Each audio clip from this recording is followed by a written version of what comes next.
Singapore, an economic miracle.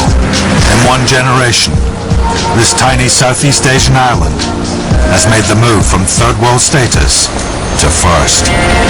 It's now undergoing one of the world's largest ever subway expansions, a mighty challenge, given that they're tunneling underneath a bulging metropolis and through difficult soil conditions. Singapore is one of the most densely populated countries in the world. 4 million people packed onto a tiny island. That's 15,000 people every square mile.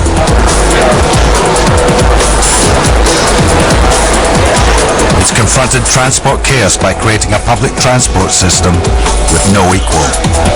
By 2010, there will be a subway stop every 400 meters throughout most of the island. Risky business for the men building it under this mass of humanity. 4 million people living on an island half the size of Los Angeles.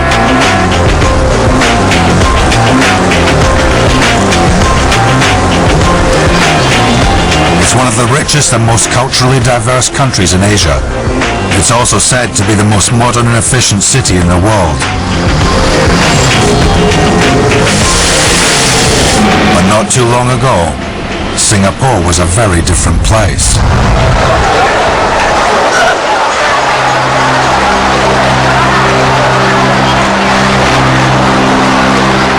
If you can go from one end of the universe to the other end of the universe in 40 years, I think Singapore has traveled that journey.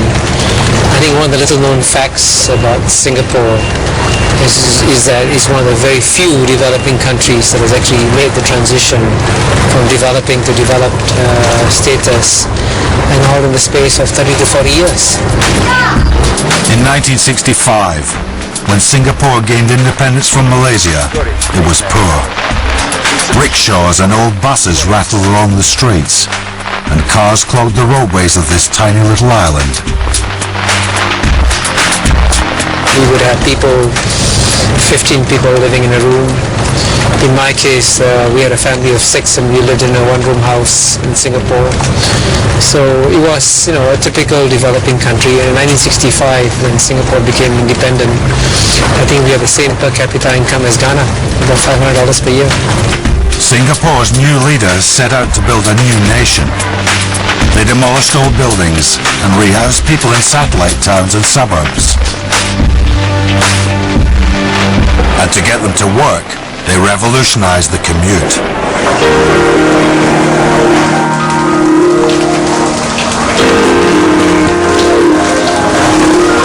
Its mass transit system is now one of the crowning jewels of Singapore, moving over 1 million people every day. It's the first country to boast heavy rail driverless trains. Singapore is also the only country in the world that regularly reminds its commuters how they are expected to behave. Please do not eat or drink on the railway premises. Thank you for your cooperation.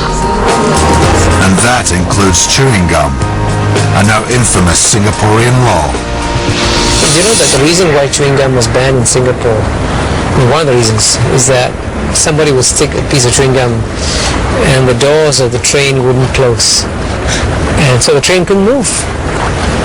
So I think that's when the government got very upset. They said, hey, this has got to stop.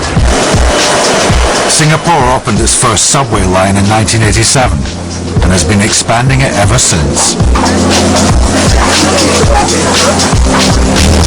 Singaporeans are master planners. They prepare for everything. Several stations are completely built, but trains won't stop there for another 7 years. They just like to be ready.